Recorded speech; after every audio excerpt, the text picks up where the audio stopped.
Hello বন্ধুরা, তোমরা কেমন আছো? আশা করি ভালো আছো। আমি আজকে রান্না করছি ভোলা মাছ। দেখো কিভাবে করছি।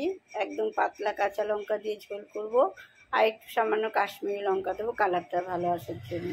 দেখো প্রথমে আমি মাছটা ভেজে নিয়েছি, তারপর আলুটা ভেজে নিলাম। ভাজার ভেতরে সোমবারে দিয়েছি কালো জিরে, সাদা জিরে।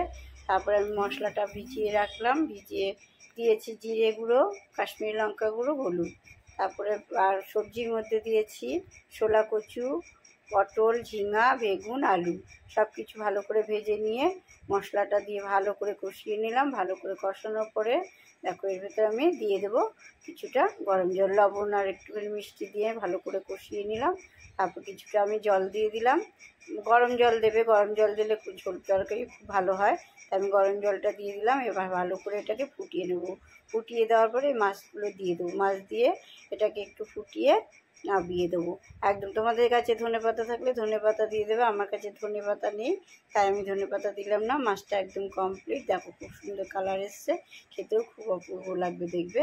যদি ভিডিওটি ভালো লেগে থাকে লাইক, শেয়ার, কমেন্ট করো, আর চ্যানেলটি সাবস্ক্রাইব করে নিও নতুন ভিডিও